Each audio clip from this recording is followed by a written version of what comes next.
Well, good afternoon, everyone. Once again, welcome to another live here today. Hope you're having a great start. Wait a minute, a great finish. Midway point of the day. I'm so used to that morning hour. Okay, guys. Let's say hello to a few of our dear friends, Kevin, Rainey in Oshawa, and Andrea in Niagara Falls, and Jen. Well, thank you for all the birthday wishes. Really appreciated that. Rosa, Nick from our staff, Joey, how are you? And we appreciate that. Yeah. Getting older. Ashley, how are you? Madeleine, how you doing? And Tanya and Wendy from Markham. Eddie, how are you, young fella? Georgie, Halifax, Nova Scotia. From Texas, Norma. Jane, how are you? Carrie, Nebraska. And Geraldine, how are you? Tommy Smooth. Hey, Dr. Troy, how are you, buddy? Janet and Brian and Joanne. Anne, how are you? Nice to have you on with us. I haven't got a cake, Darlene, not yet, no.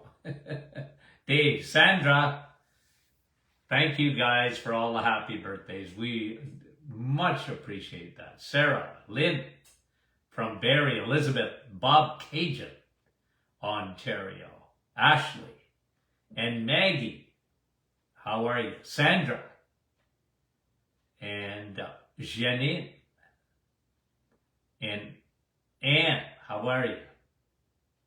Gertie, thanks again. Guys, you guys are great. Much appreciated. Okay, want to get going? And Nancy, how are you?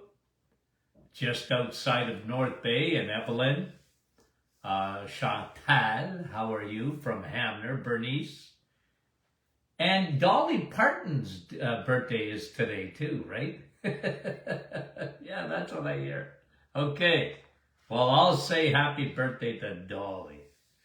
Okay, so what I want to do is we're just going to go over some new studies that came out in the last few days. I'm not going to spend a lot of time on them. I'm just going to mention them to you. They're interesting. I flagged them and I figured, okay, let's talk about them a little bit. Here's one.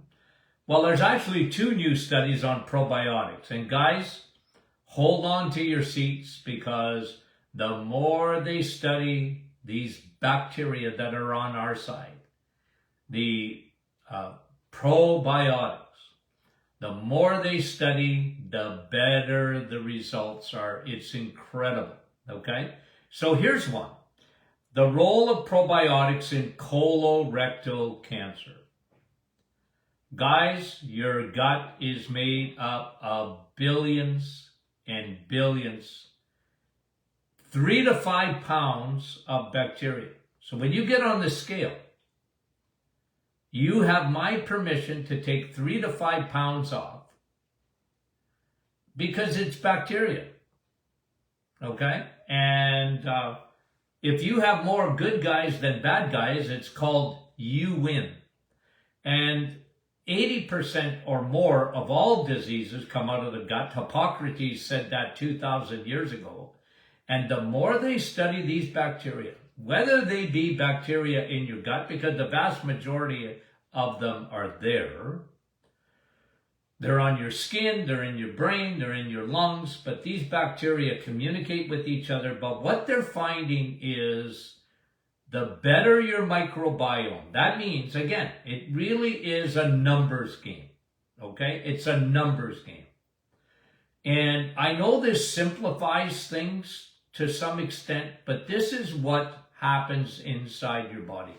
You have 3 armies. You have good bacteria, you have bad bacteria, and you have yeast, fungus.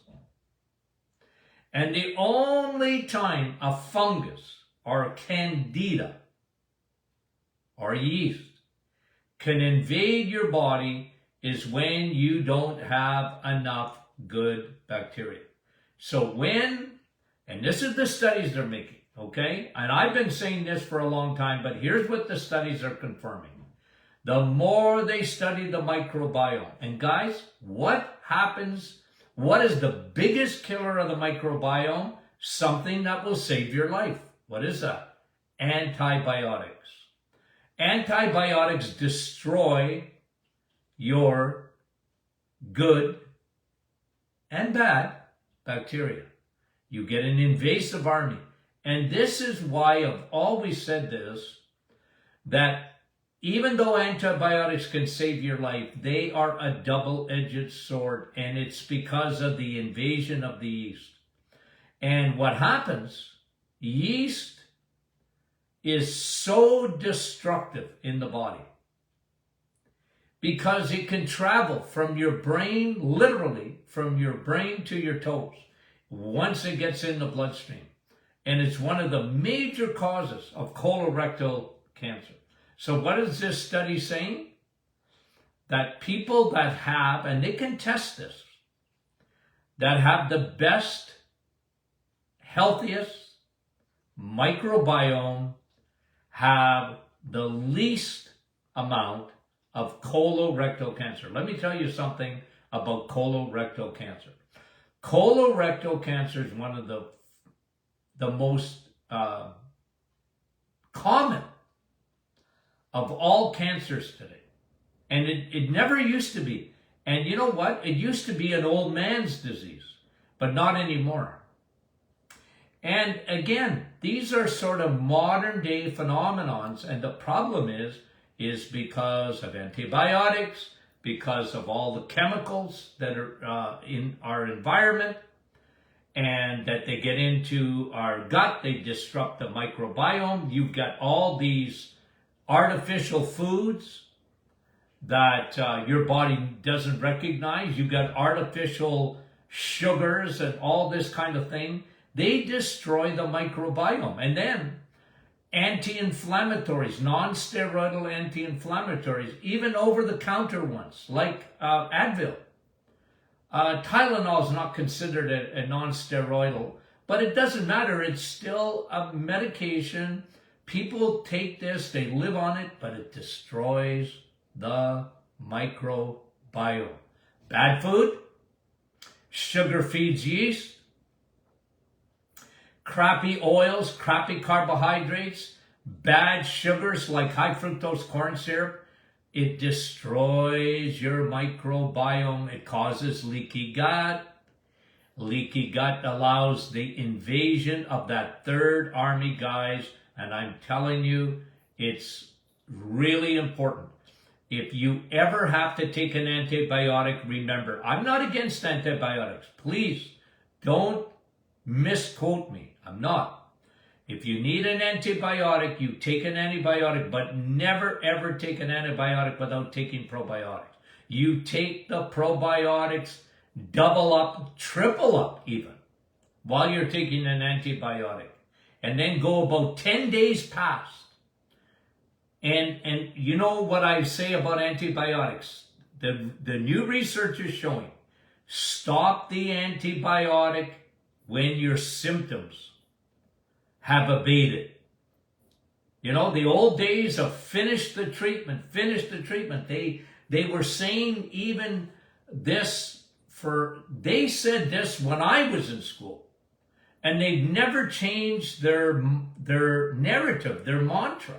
And it was never right. I used to scream at that. Not that I was against antibiotics. What I was saying is, look, ladies, you got a bladder infection. It's burning. Okay? You get an antibiotic. Use it only till the burning stops. And then stop it. And use probiotics instead. And study after study after study is confirming that I was right about that. Because this whole thing about your bacteria, when you lose those friendly guys, it sets you up for all sorts of problems, not only cancer, but autoimmune disease. Why do we see so much autoimmune today? I'm telling you, it's coming from the gut. Probiotics. Here's the second one. That probiotics can determine if you can sustain weight loss. Even the microbiome in your gut. If you have a healthy gut. Well, I remember this is going back, guys, probably 40 years ago. The first time I ever read anything on this. That children who took antibiotics when they were kids, now we know that it has a big factor in ADD, ADHD. It's a huge factor in autism. Huge factor. But what they showed even back then is that kids that were on antibiotics, little kids for ear infections or throat infections, recurring ones, were much more likely to be obese. What? What's the connection between obesity and the gut? Well, everything. The gut is so key. So at the end of the day, guys, friendly bacteria, you can never get enough of the good guys on your side. There's an invisible war going on in your body. If you understand that, you realize that sugar is so destructive, and I'm big on probiotics. Okay, now, just another study, I won't even talk about it too long. Surgical removal of ovaries linked to increased risk of Parkinson's. Okay, now, they didn't even postulate as to why there might be a link here, but they're saying surgical removal of ovaries, okay, having a partial hysterectomy. They're not even talking about taking the uterus out, but surgical removal of ovaries linked to increased risk of Parkinson's. Okay, what's the link? What's the possible link? Obviously hormonal, obviously, right? You lose your ovaries, well, you're going to produce less estrogen and progesterone. It doesn't mean you, by the way, I used to tell women this in the office all the time. Remember, God gave you plan B. Even if you have a total hysterectomy, you're still going to be a woman. You still be a woman. Your body still, it has plan B. It knows how to produce estrogen and progesterone. It won't be the same, obviously. But there's a link here, they're saying, between surgical removal of ovaries linked to increased risk of Parkinson's. Listen to this one, this third one study that I wanted to talk to you about. A test for insulin resistance. Okay, listen to what it says. A test of insulin sensitivity or insulin resistance done once, only once, can predict the risk of major heart disease over the next 22 years. This was a very interesting article. Okay. You've got a rattling in your car. Okay? You got a major rattle. You bring it to your mechanic, and your mechanic says, "Well, yeah, you got something going on with that engine, but let's just wait till it blows up before we do anything about it." Guys, listen. Okay? And you know I talk about this all the time. There are tests out there. Doctors, it's not that they don't know what they are, because they do. But they don't look at it in a holistic sense. And what do I mean by that? When they take your A1C, for example, because I believe, okay, the best test for insulin sensitivity is the A1C, okay? Glycated hemoglobin, okay? Why is that? Because sugar attaches to hemoglobin on your red blood cells, and they're able to take an average of that. And to me, that is one of the most preventative tests that you can get. Why? Because what they're showing is that if you are 5.4 or higher, 5.4 or higher, okay, you're insulin resistant. That means you have too much circulating insulin. Now, it doesn't mean diabetes. Okay, remember, let's use the analogy. You've gone to the mechanic. You hear a rattling in your engine. But your mechanic said, don't worry about it. We'll look at it when your car blows up. No. But that's the problem today. It's the problem with modern medicine. Because as I've explained to you over and over and over again, the last thing that happens to you, the last thing, in terms of blood sugar is diabetes. Diabetes is the last thing that happens. It's not the first.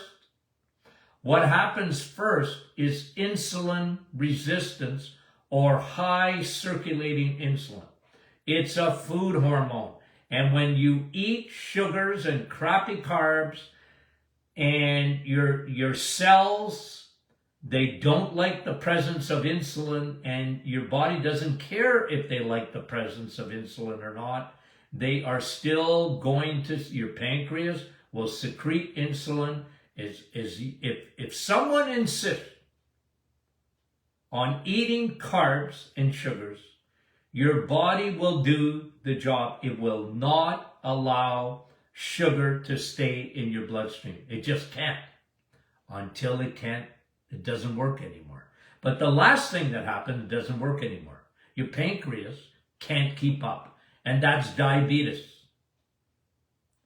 But what we're finding out is that when we realize the importance of insulin resistance, and you can determine that light years ahead of diabetes, but not only that, listen to what this study said.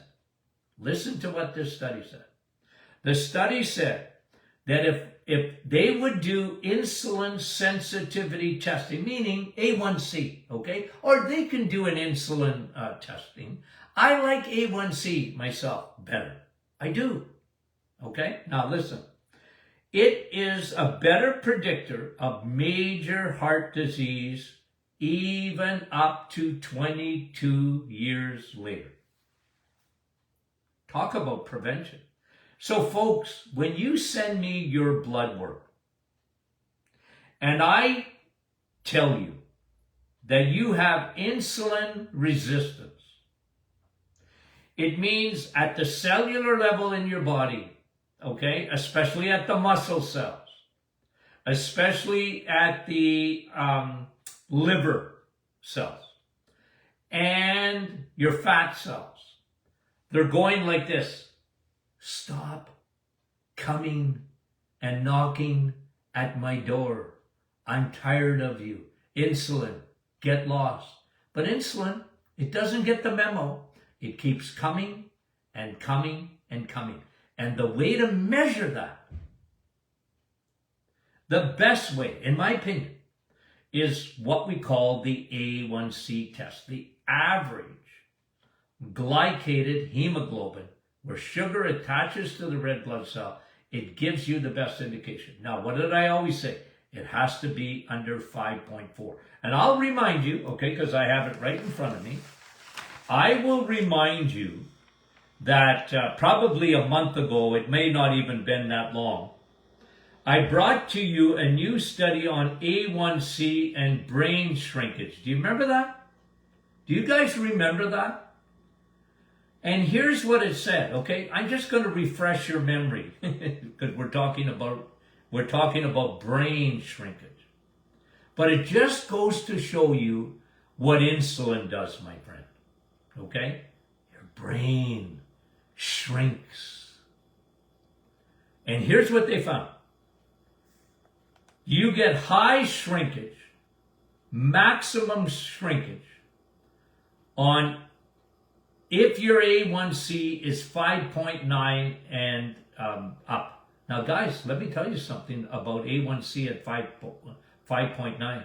Your doctor won't even flag that at 5.9. They won't even flag it. Again, that's the mechanic and saying, well, come back when the engine blows up. You know, we're not worried about the rattle too much. But if we were into prevention, true prevention, we would be really seriously looking at A1C. Of course, we love triglycerides. We love HDL for heart disease. Okay?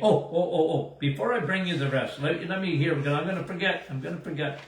This new study came out. Hold on, let me get it on. This new study on LDL. Okay?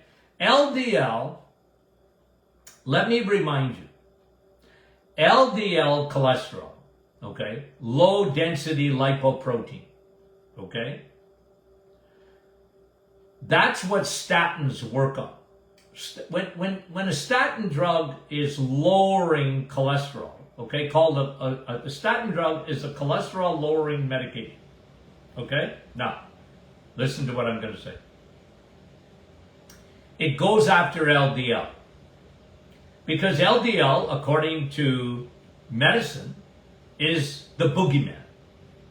Bad. LDL, bad. You're going to get called into your doctor's office if your LDL is high. But listen again to another study that says that's bunk. Listen to this. Low LDL, and I'm quoting here, low LDL is bad news in terms of all-cause mortality. Low LDL. You don't want low LDL. What? Why do you want to lower? I was texting or whatever with a lady the other day. She said, Doc, I got to lower my cholesterol. I said, why? Why do you want to do that? Well, she said, my doctor. I said, well, why do you?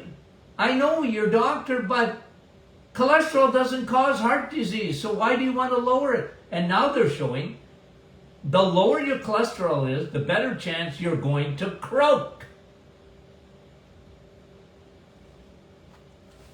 I'm telling you. Okay, now let's get back to that A1C. Okay? So anything over 5.4 and up is for insulin resistance. But listen, it must be even lower.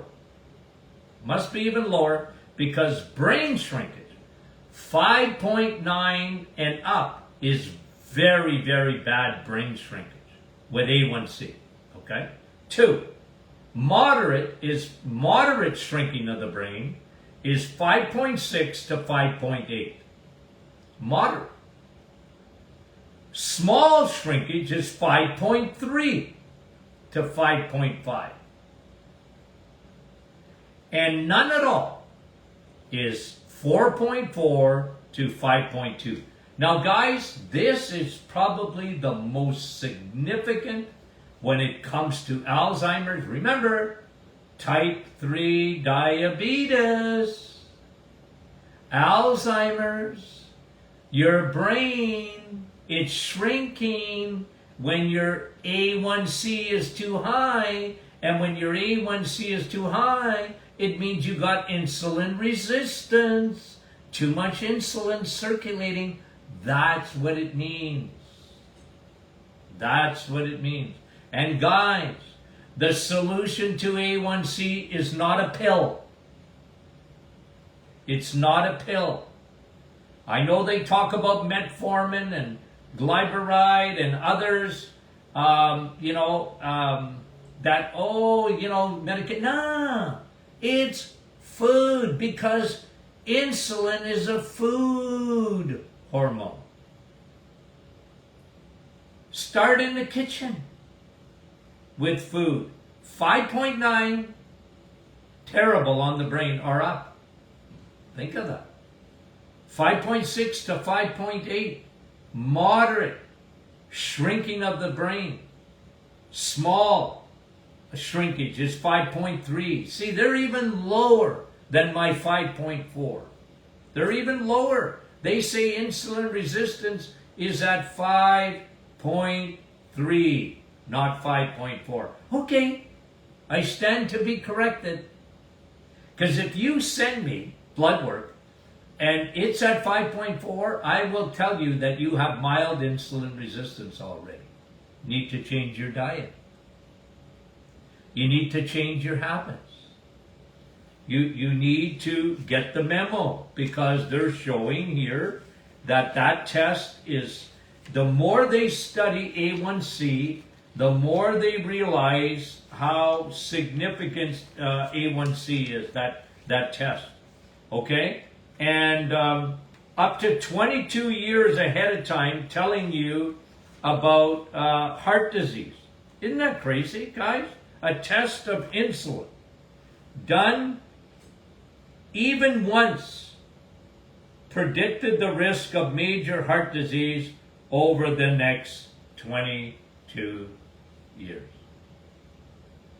Okay. Guys, shortened version today. I got a birthday party to go to.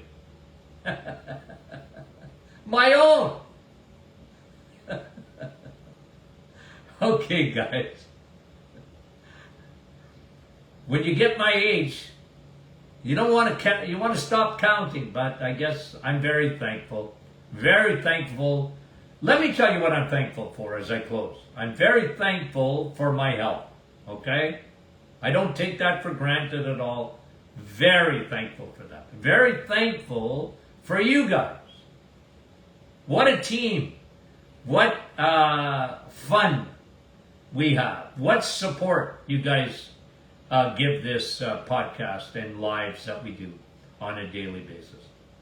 You guys make it happen. It's not me, it's you. And I thank you for that. What would it be if I had no audience, right?